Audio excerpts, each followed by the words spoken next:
ఈ నెల 12 లోపు బకాయిలు విడుదల చేయకపోతే 13 నుంచి సమ్మెబాట పడతామని ఉన్నత విద్యా సంస్థల సమైక్య నేతలు అన్నారు. వారం నుంచి ఆర్థిక శాఖకు మొరపెట్టుకుంటే అరకురగా 200 కోట్లు మాత్రమే చెల్లించారని అసహనం వ్యక్తం చేశారు. ఇక నుంచి సీఎం కార్యాలయంతోనే సంప్రదింపులు జరుపుతామని స్పష్టం చేశారు.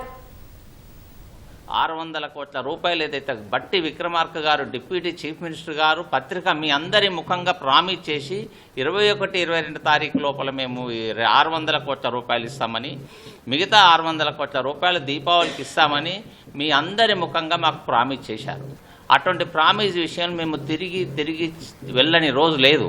అలా పోగా లాస్ట్కు పండుగకు అది అందకున్నా కూడా ఈ రోజుకు అతి కష్టం మీద డబ్బులు వచ్చినాయి అని అన్నా కూడా అది ఎటు యూజ్ కాని పరిస్థితులలో వచ్చేసింది. అటువంటి విద్యారంగాన్ని నిర్లక్ష్యం ఏదైతే చేస్తుందో ప్రభుత్వము, అతి కష్టం మీద ఏదో మాకు అప్పించినట్టుగా ఫీల్ అవ్వకుంటూ ప్రభుత్వం ఏదైతే ఇచ్చిందో నిన్న మొన్న మేము తిరిగి ఏదైతే ఎంతైతే బాధపడ్డామో, సార్ నిన్న 30th లోపల ఇవ్వండి సార్, మా కళాశాలలో హాలిడేస్ ఇంకా ఇవ్వలేదు, కళాశాలలో అటువంటి అటెండర్లు కూడా ఇంటికి వెళ్ళలేనటువంటి పరిస్థితి ఉన్నా కూడా దయాదాక్షిణ్యం లేకుండా ఏదైతే ఫైనాన్స్ డిపార్ట్మెంట్ ప్రవర్తించిందో అవి మేము చాలా బాధపడ్డాం. అయినా కూడా ఈ రోజుకు ప్రభుత్వానికి మా ముందున్నటువంటి మాకు 10,000 కోట్ల రూపాయలు రావాలి. ఈరోజు ప్రభుత్వము 600 కోట్ల రూపాయలు ఇస్తుంది. 600 కోట్ల రూపాయలలో ప్రభుత్వం 200 కోట్లు ఇచ్చేసి మేము స్కాలర్షిప్ ఇచ్చినాము అని చెప్పేసి ఏదైతే చెప్తుందో అదంతా అబద్ధం. ఇచ్చిన కొద్ది మొత్తానికి మాకు అవసరానికి యూజ్ కాకుండా కూడా ప్రభుత్వానికి మేము బాధతోని కృతజ్ఞత చెప్తున్నాం.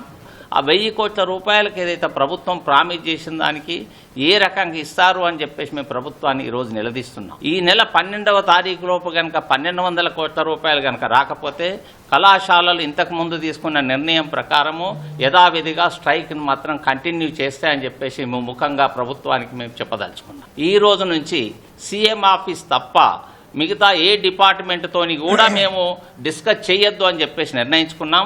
ఎందుకంటే ఎడ్యుకేషన్ డిపార్ట్మెంట్ కూడా సీఎం గారి దగ్గర ఉంది కాబట్టి ఈ రోజు నుంచి మా సమస్యలు ఏమున్నా కూడా డిస్కస్ చేయాలని చెప్పేసి మేము అనుకుంటున్నాం. తెలంగాణ రాష్ట్రంలో విద్యారంగానికి ప్రభుత్వం ఇచ్చేటువంటి పాత్ర ఏంది, ఏ రకమైనటువంటి ఇంపార్టెన్స్ ఇస్తుంది, ఆ సమస్యలు ఎలా పరిష్కరిస్తారని చెప్పేసి సీఎం గారు కనుక స్వయంగా చెప్పకపోతే మాత్రము ఈరోజు కళాశాలలు పనిచేయనటువంటి పరిస్థితి కాబట్టి సీఎం గారు ఈ అపోహలన్నీ తొలగించాలని చెప్పేసి సీఎం గారిని మేము వేడుకుంటున్నాం. మా ఊహ ఏంటంటే 200 కోట్లే ఇచ్చారు అని ఒక అపోహలో ఉన్నాము.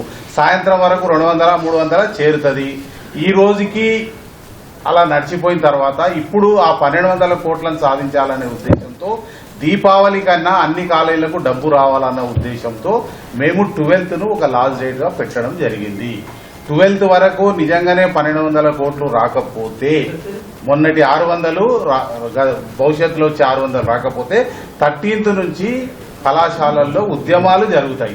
ఉద్యమాల్లో భాగంగా కళాశాల బంద్ ఉండొచ్చు, హైదరాబాద్ ముట్టడి ఉండొచ్చు, నిరాహార దీక్షలు ఉండొచ్చు, రస్తా రోకోలు ఉండొచ్చు. అన్రెస్ట్ అనేది డెవలప్ అవుతుంది. కాకపోతే సమయం ఇవ్వాలని గతంలో అన్నారు, మీరు 15 days నోటీస్ ఇవ్వకుండా ఎలా చేస్తారని. ఆ 12 days ఇవి అన్ని కలుపుకొని ఇప్పుడు చెప్తున్నాం. దయచేసి ఈ రోజు ఇచ్చిన అమౌంట్ చాలా తక్కువగా వచ్చినందుకు బాధతో స్వీకరిస్తూ, ఇంకా చాలా మందికి రాలేదు, ఆ మొత్తం 1200 కోట్లు దీపావళి లోపల సాధించడంలోనే భాగంగా 13th నుంచి ఉద్యమ బాట పట్టబోతున్నాం.